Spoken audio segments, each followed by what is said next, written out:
школе. Я здесь не для того, чтобы поспорить с кем-либо.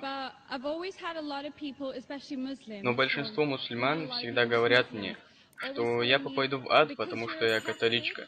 И мне следует принять ислам, и тогда я попаду в рай. По мне, я хорошая католичка. Я стараюсь быть хорошей католичкой, я не намереваюсь совершать грехи. Значит ли это, что я могу попасть в ад из-за того, что я католичка, или я попаду в рай из-за того, что я мусульманка? Девушка спрашивает вопрос, что многие ее друзья-мусульмане говорят ей, потому что ты католичка, христианка, ты попадешь в ад. Правда ли это, что я попаду в ад из-за того, что я христианка? Девушка, если вы истинная христианка, если вы истинно следуете учению Иисуса Христа, то по воле Аллаха вы попадете в рай. Но только если вы истинно следуете Писанию Иисуса Христа мир ему. Иисус Христос говорил: «И познайте истину, и истина сделает вас свободными». Чему следуете вы, я не знаю. Следуете ли вы своей церкви, или следуете Иисусу Христу мир ему? Если вы следуете своей церкви, то шанс попасть в ад очень высоки. Если вы следуете за Иисусом мир ему, то по воле Всевышнего вы попадете в рай. Если вы читали Библию, высказывания Иисуса Христа, все высказывания Иисуса Христа в Библии напечатаны красными буквами. Девушка, верите ли вы, что Иисус Бог?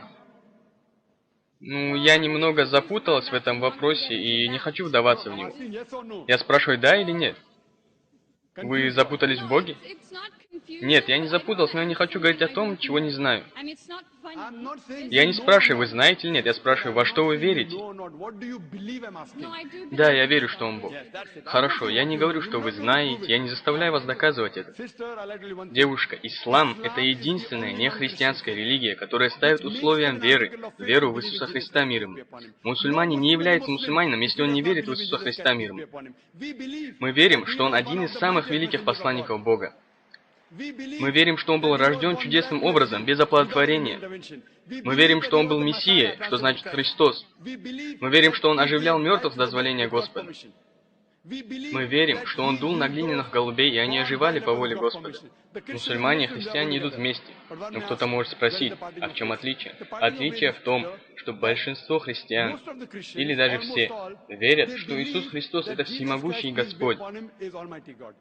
Они верят в то, что Он утверждал о своей божественности. В реальности же, если вы читали Библию, нет ни одного ясного, ни одного недвусмысленного утверждения во всей Библии, где Иисус Христос сам сказал: «Я Бог» или «Поклоняйтесь мне». Девушка, если вы сможете найти хоть одно ясное, хоть одно недвусмысленное утверждение в любом месте Библии, в котором Иисус Христос сам сказал: «Я Бог» или «Поклоняйтесь мне», то я готов принять христианство сегодня.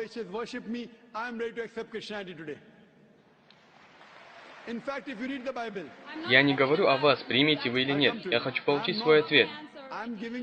Хорошо, вы получили часть ответа. Сейчас я дам вам полный ответ, иншаллах.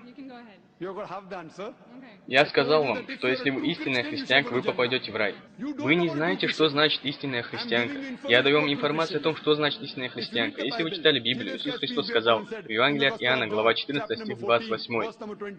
«Отец мой более меня». Евангелие от Иоанна, глава 10, стих 29. «Отец мой больше всех». Евангелие от Матфея, глава 12, стих 28. «Я изгоняю бесов Духом Божьим». Евангелие от Луки, глава 11, стих 20. «Я же пользуюсь только силой, исходящей от Бога, чтобы изгонять бесов». Евангелие от Иоанна, глава 5, стих 30. «Я ничего не мог сделать сам. Я сужу сообразно с тем, что мне велит Бог, и суд мой праведник, ибо я стремлюсь к исполнению не того, что я хочу, а лишь того, что угодно пославшему меня. Каждый, кто говорит не то, что я хочу, а того, что угодно Богу, тот мусульманин». Иисус Христос подчинялся воле Бога, и, следовательно, Он был мусульманином. Это ясно видно в Евангелии от Иоанна, глава 14, стих 24. Иисус Христос сказал: «Слова, которые вы слышите, не мои, но Отца, который послал меня». Ясно сказано в книге Деяний, глава 2, стих 22. «Мужи иудейские, выслушайте слова мои. Иисус из Назарета был человек, чья божественная власть была ясно доказана вам всеми силами, чудесами и знамениями, которые Бог сотворил через Него среди вас». Итак, Иисус Христос – это человек, засвидетельствованный Богом среди вас всеми силами, чудесами и знамениями, которые Бог сотворил через Него.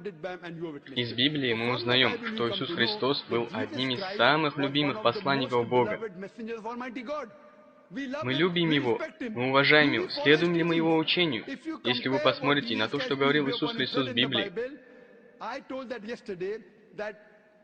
Мы, мусульмане, следуем большей части учения Иисуса. Иисус Христос, согласно Евангелию от Луки, был обрезан на 8-й день. Мы, мусульмане, делаем обрезание, тогда как большинство христиан не делает. Иисус Христос в Евангелии от Матфея, глава 5, стих 17, сказал, что вы обязаны следовать каждому закону из Старого Завета. Также ранее я говорил, и это упоминает... И задать ему вопрос, в ответе на который я не был уверен всю свою жизнь. Почему Бог не создал одну религию и не сделал ее религией для всех? Ведь тогда на земле царил бы мир.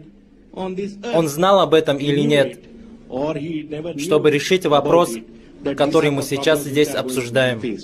Это очень хороший и важный вопрос. Почему Бог не создал только одну религию? Почему Он создал разные религии? Ведь тогда бы не было путаницы, не было бы борьбы. И я еще раз повторяю, это хороший вопрос. Можно прочитать Коран. Сура семейства Имрана, аят 19, в котором сказано: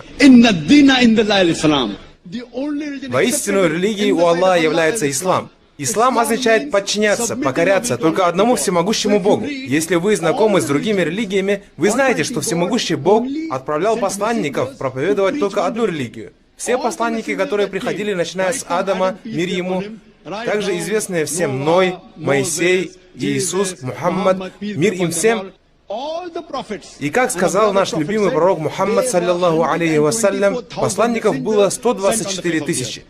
Как написано в суре 35, ангелы, аят 24, «Мы послали тебя с истиной, добрым вестником и предостерегающим увещевателем, и нет ни одного народа, к которому не приходил бы предостерегающий увещеватель». А в 13 суре Гром, в 7 аяте говорится: «Неверующие говорят, почему ему не ниспослано знамение от его Господа? Воистину, ты всего лишь предостерегающий увещеватель, и у каждого народа есть наставник». Все посланники, которые приходили, брат мой, учили только поклонению Божьей воле, и главное, они проповедовали единобожие. У него нет ни начала, ни конца, у него нет ни матери, ни отца, он единственный и нет ему подобных. Но с течением времени все слова посланников были искажены. И как ты понял, я имею в виду, что большинство писаний, которые появились до Корана, были изменены. Аллах говорит в некоторых местах в Коране, что если бы мы захотели, мы могли бы подчинить всех воле Аллаха и сделать их мусульманами. Сделать так, чтобы все поклонялись Аллаху. Это и есть настоящее значение слова «ислам». Это религия, это жизненный путь подчинения воле Бога. И мусульманин, как бы его ни звали, например, Закир, Абдулла или Султан, мусульманин значит человек, который покоряется Божьей воле. Если ты покоряешься воле Аллаха, то по-арабски я назову тебя мусульманином. Неважно, какие имена были даны вам при рождении. Мусульманин означает на арабском человека, который покоряется Божьей воле. Каждый, кто подчиняется воле Аллаха, называется мусульманином. Таким образом, все посланники, ниспосланные ранее, все они учили тому, что мы должны подчиняться воле Аллаха. Учили монотеизму и учили таухиду. Но с течением времени все эти писания продолжали искажаться. И вот почему всемогущий Аллах отправил к нам последнего пророка, Мухаммада, мир ему. И последнее откровение – это Коран. Но все пророки до Мухаммада, мир ему, и все откровения до Корана были предназначены только для тех людей и для того времени. В Коране упоминается 3 откровения: Таурат, Тора, Забур, Псалтырь, Инджиль, Евангелие и сам Коран. Тора – откровение, данное народу Моисея, мир ему. Забур – откровение, данное народу Давида, мир ему. Евангелие – откровение, данное народу Исы, мир ему. И Коран – самое последнее откровение, посланное самому последнему пророку, мир ему. В Коране 13 суре Гром, 38 аяте говорится: «Мы посылали до тебя посланников и даровали им супруг и потомство. Ни один посланник не мог явить знамения без соизволения Аллаха. Для каждого срока есть предписание. У каждой эпохи был посланник с откровением. Было несколько до сих пор известных откровений. Но все откровения, появившиеся до Корана, и все посланники, пришедшие до Мухаммада, мир ему, они были только для тех людей и того времени. По этой причине всемогущий Бог сделал все, чтобы сохранить это послание, Коран. Так как Коран – это самое последнее откровение не только для для мусульман и арабов, но и для всего человечества. И пророк Мухаммад был послан не только для арабов и мусульман, он был послан всему человечеству. Вот почему его появление предвещали все религии и священное писание. И в этой книге, в Коране, Аллах говорит, сура Аль-Хиджр, аят 9, «Воистину, мы не спаслали напоминание, и мы оберегаем его». Итак, мы видим, всемогущий Бог отправил посланника, чтобы он проповедовал только одну единственную религию, то есть подчинение Божьей воле. По-арабски это звучит как ислам. И Иисус Христос никогда не проповедовал христианство. Слова христианство нет в Библии. Вы знаете это? Во всей Библии вы не встретите это слово. Он не проповедовал христианство. Слово «христианин» было дано последователям Иисуса антиохийцами, упомянутыми в книге «Деяния апостолов». Глава 11, стих 26.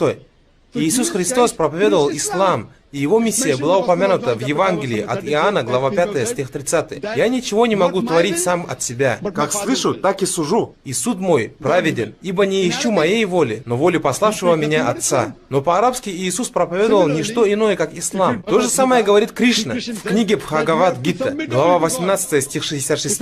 «Вы должны подчиняться всемогущему Богу». Если перевести на арабский, то получится ислам. И что